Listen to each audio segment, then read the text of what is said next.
Hard work करने वालों को मेरा दिल से नमस्कार। दोस्तों, स्वागत है आपका एक और नई वीडियो में। दोस्तों, आज की वीडियो एक नाव वाले की कहानी की है। दोस्तों, वीडियो शुरू करने से पहले मैं आपको याद दिला दूं कि चैनल को सब्सक्राइब जरूर करें। बाद में आप वीडियो में इतना खो जाते हैं कि चैनल को सब्सक्राइब करना ही भूल जाते हैं। तो चलिए शुरू करते हैं आज की वीडियो। एक बार की बात है, एक बड़ा व्यापारी एक छोटे से गांव में आया। उस व्यापारी में बहुत ही ज्यादा घमंड था।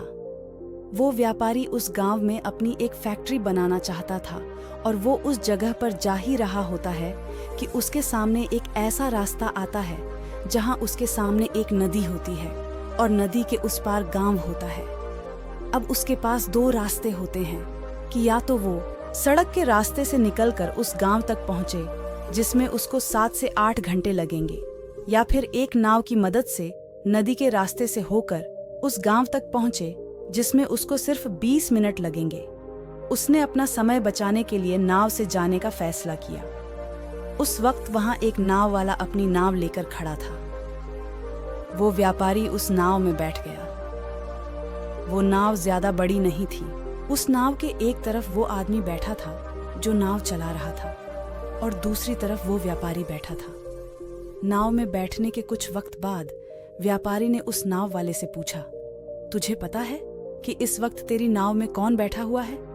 ये सुनकर नाव वाले ने बड़े ही भोलेपन से जवाब दिया, नहीं साहब, मुझे नहीं पता कि आप कौन हो। ये सुनकर व्यापारी बोला, अरे तू क्या अखबार नहीं पढ़ता? अखबार में तो हर दूसरे दिन मेरी फोटो आती है। ये सुनकर नाव वाले ने कहा, अरे साहब, मुझे पढ़ाई लिखाई नहीं आती। जब मैं बहुत छोटा था तभी मेरे पिताजी गुजर गए। तब से मैं अपने परिवार को संभालने के लिए काम कर रहा हूँ। तभी मेरा स्कूल छूट गया और मैं पढ़ नहीं पाया। ये सुनकर व्यापारी उसका मजाक उड़ाते हुए जोर जोर से हंसने लगा और बोला, तुझे पढ़ना लिखना भी नहीं आता? अरे ऐसी जिंदगी भी किस काम की?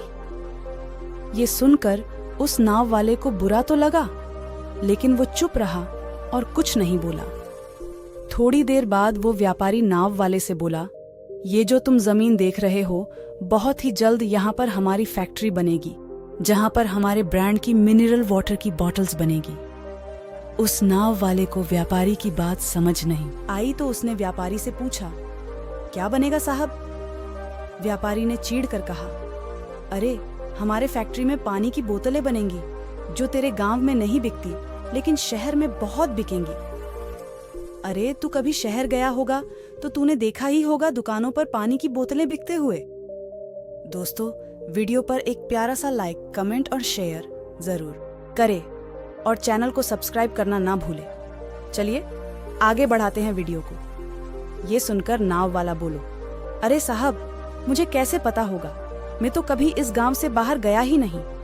उस नाव वाले की बात सुनकर व्यापारी हंसते हुए बोला, तू इस गांव से बाहर तक नहीं निकला?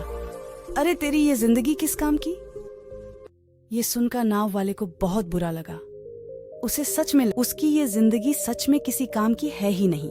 अपनी इस सोच की वजह से नाव वाले का ध्यान नाव से हट गया और नाव एक बड़े पत्थर से टकरा गई। उस नाव में पानी भरने लगा। उस जगह पानी बहुत गहरा था और किनारा भी दूर था। नाव वाले को ये बात समझ आ गई कि अब इस नाव को बचाने का कोई रास्ता नहीं है। वो अपनी जान बचाने के लिए नदी में छलांग लगाने ही वाला था कि उसने व्यापारी से पूछा, साहब, आपको तैरना तो आता है? ये सुनकर व्यापारी घबराते हुए बोला, ऐसा क्यों पूछ रहे हो? मुझे तैरना नहीं आता। ये सुनकर नाव वाला हंसकर बोला, अरे साहब, आपको तैरना भी नहीं आता, ऐसी जिंदगी किस काम की? ये सुनकर उस व्यापारी को अपनी गलती का एहसास हुआ। फिर वो व्यापारी घबराते हुए हाथ जोड़कर बोला, तुम जो कहोगे मैं तुम्हें वो दूंगा, तुम बस मेरी जान बचा लो। तो उस नाव वाले ने कहा, अरे साहब, आप घबराओ नहीं, मुझे सिर्फ तैरना ही नहीं बल्कि डूबते हुए लोगों को भी बचाना आता है। आप बस मुझे कसकर पकड़ लो, मैं आपको किनारे पर ले जाऊंगा। और फिर उस नाव वाले ने सिर्फ अपनी ही नहीं बल्कि उस व्यापारी की भी जान बचाई। सीख, हमें कभी भी किसी का मजाक नहीं उड़ाना चाहिए। या फिर किसी को अपने से छोटा नहीं समझना चाहिए, क्योंकि हमें नहीं पता कि कब, कैसे और कहां हमें किसकी जरूरत पड़ जाए।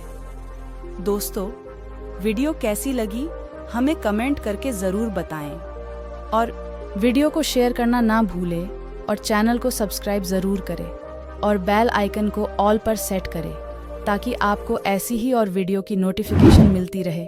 मिलते हैं आगे एक और नई वीडियो के साथ। धन्यवाद।